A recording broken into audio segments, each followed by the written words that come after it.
welcome to Tarot with Tanya, 7 cards for 7 days. Thank you so much for being here.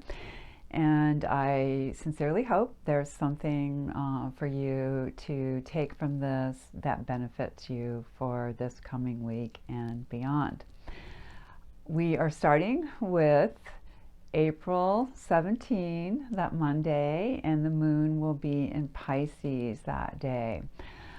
It's a big week astrologically because we have the new moon in Aries, and it's a second one, which is really, really unusual. We had one back in March, and now we're having this second one in Aries. So a lot of energy of initiation, starting over, freshness, can be a childlike innocence, and a bit of the toddler in there too, in terms of, or actually even more the baby. Aries represents the baby, but it does bring a good energy to move forward. And in particular this week we also have the solar eclipse in Aries. And these eclipses set up an energy that astrologers say lasts a good 6 months. Because it's in Aries again, all of those same qualities apply. So a great time to really let yourself do some dreaming, especially because we start with Pisces. So the Sunday before our Monday, so the 16th, 17th, there's this Pisces moon energy, which is so good for dreaming, drifting, connecting to much higher consciousness. Of course, the dark side can be, addiction and losing touch with reality, things like that. But it can be a great place to let yourself dream, imagine, envision what you want for your future, and, for the rest of us too, that we can all put our hands in here and make the world a better place. So both of those are happening, let's see, on the 20th, right? When we get that new moon in Aries, and then that same day, the solar eclipse. And just in general, also looking at the chart right now, for this time period, we have a lot of planets piled up in the first and second houses. Traditionally, those are Aries and Taurus, but what they represent is the self-image, the way people see us in the world, in the first house, and then that second one, resources. Where do we have our resources? Where do we make our money? Receive. So a lot of emphasis on that right now. Okay, so let's get to our cards then too, and see how they dovetail with our astrology this week. So we start off on our Monday, the 17th, with the 10 of Discs, and I am using the Wild Unknown Tarot and also the Oracle cards from the Wild Unknown today. So 10 of Discs, it's going to be an earth energy. It's going to be coming toward the end of something because of that 1 through 10 cycle. When we get to the 10, we can go right back to that 1 in some ways. So what is this accumulation? This card is called Wealth in the Thoth deck. So it can be very good material success, or, in another way, sitting down, counting our blessings. What have we accumulated? What feels like wealth to us? So that's the way we start our week on Monday.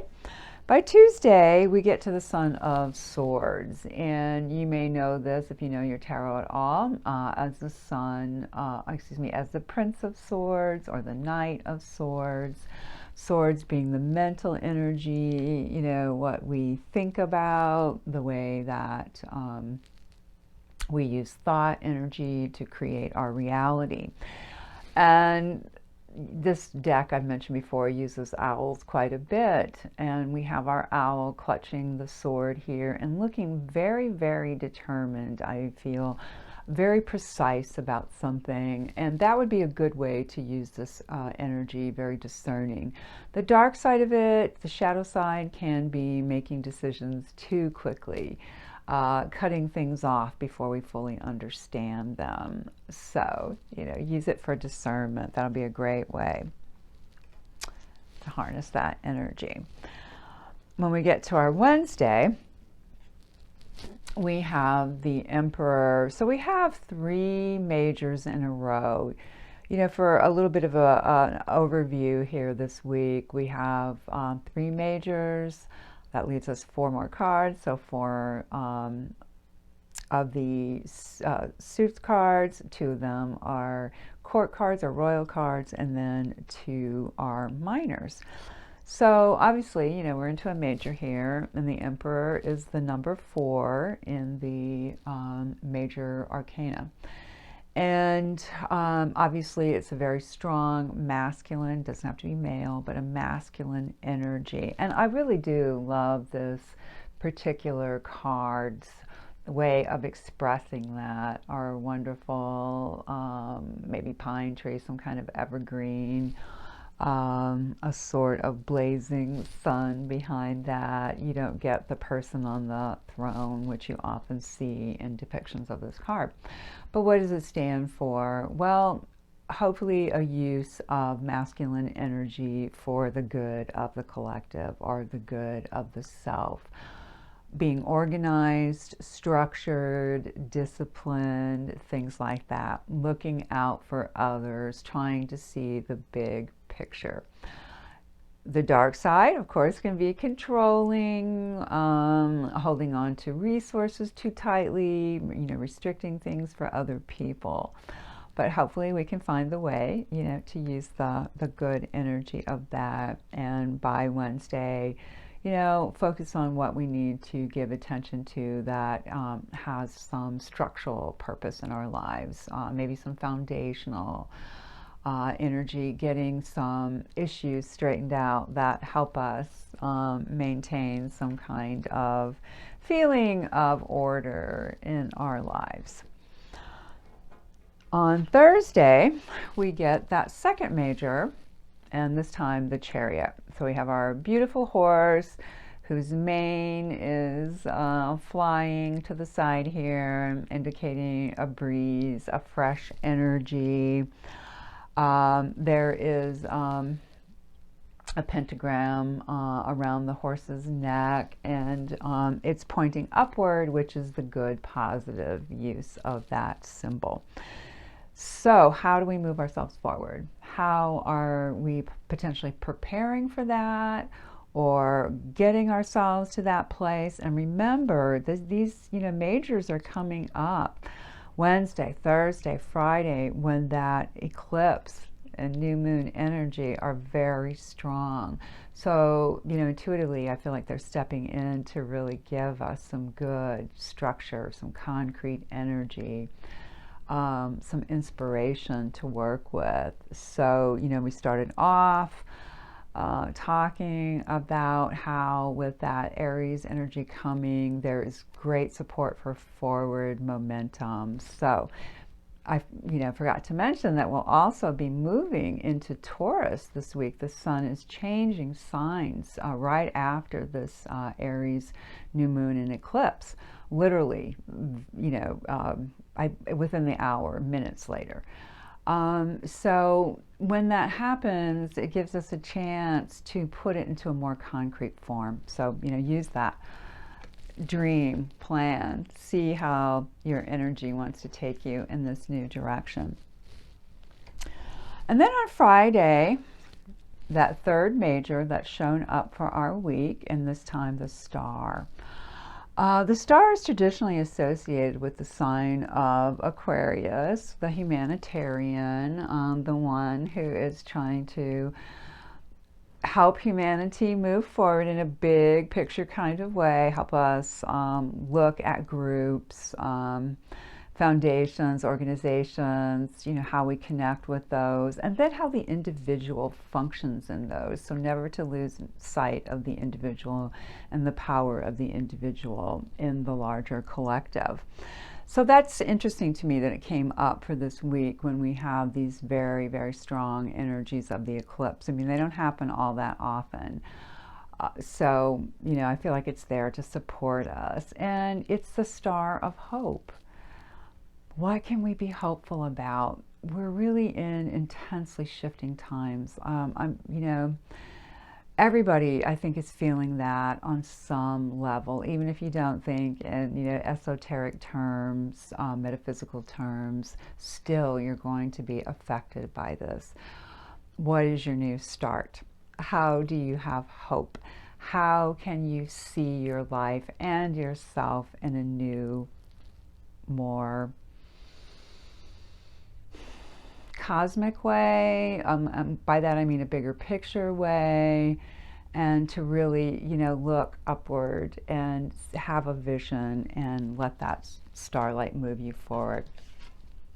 By Saturday, we get that second card for the week that is a court card or a royal card, and this time the Mother of Wands or the Queen of Wands. So we're to an energy here of fire. So when you look at this picture, this card, hopefully you can tell there is a snake, and she is wrapped around her clutch of eggs with her wand somewhat across there in her coils, giving the magic to protect those eggs, her babies. So how are we our own nurturers of our own dreams? What do we have that is unique to us? Something that we really want to do that maybe it's been secret from other people. Maybe it's almost a secret to yourself, or it's something that you haven't given a lot of attention and energy to, and now maybe you're ready. So there's that incubation with the idea that this mother or queen has the experience, has the knowledge, has the instinct, because fire is about instinct, to safely hatch these dreams, let's call them. So Saturday would be, again, a good day from this energy of the week to nurture those dreams and to consider how you do that. So for our last day, our Sunday next week, and the moon will be in Gemini by then, we have the Ace of Cups. One of the most hopeful, most loving, most kind cards I feel in the entire tarot. I think of it often as the loving cup. It can represent romantic love. I tend to associate it more so with love of self, connection to the Creator. And a very dear friend pointed out to me recently that this Chiron in Aries is hitting a lot of us pretty hard, because the Chiron in Aries wants us to love ourselves no matter what. Flaws, yeah, we all have them. Still love the self. Mistakes, yeah, we all make them. Still love the self. Character flaws, yeah, we all have those too. So how can we just say, I'm human, I still love myself?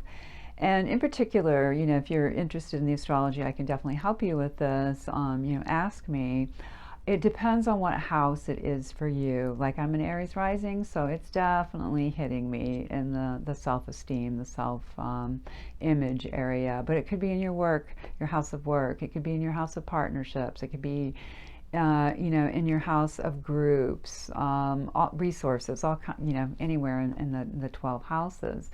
So wherever that is, that could be an area where you are being asked to really love yourself. But even if you don't connect that necessarily to this Chiron energy. Sunday, next Sunday, is a great day to say, let me count the ways that I love myself.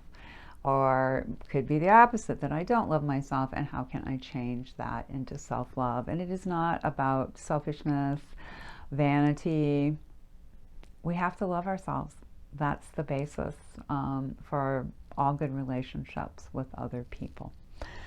So, as I said, I hope that helps you, that you can find some inspiration. So, again, a little bit of a recap. We start off with a very strong earth, wealth kind of energy. We move into a sort of be discerning, take aim energy. And then a structuring with the Emperor, feeling where we have our power.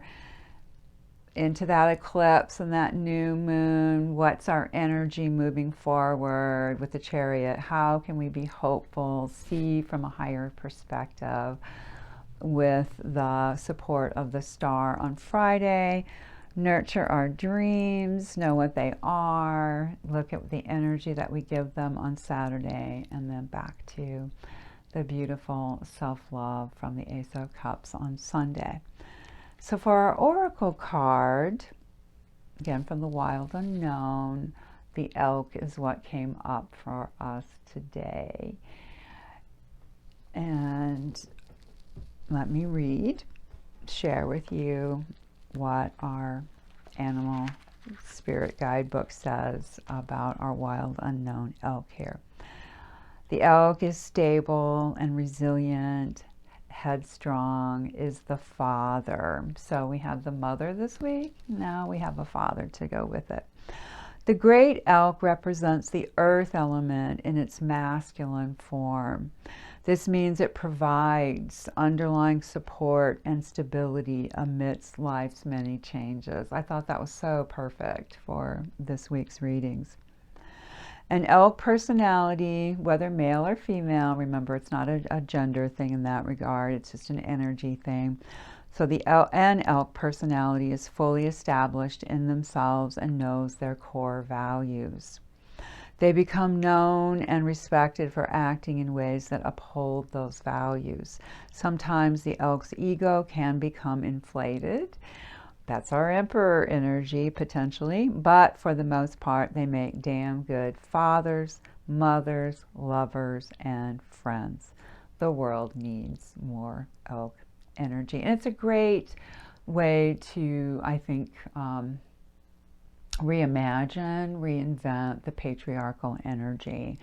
To take the more challenging, darker, controlling aspects of that, the power over, and change it to empowerment for the self and others. So for the elk, finally, when in balance, the elk is supportive, kind, consistent energy. When out of balance, it can be pretentious, high and mighty energy. How do we bring it into balance? By eating and drinking more consciously. Of course, that fits with that earth element. Hope this helps you, as I mentioned. Hope you have a beautiful week. Please reach out to me if you feel there's a way that I can help you through a tarot reading, through my psychic mediumship work, even astrology questions. Thank you for being here, as I said before. Beloveds, you all mean so much to me. Take care.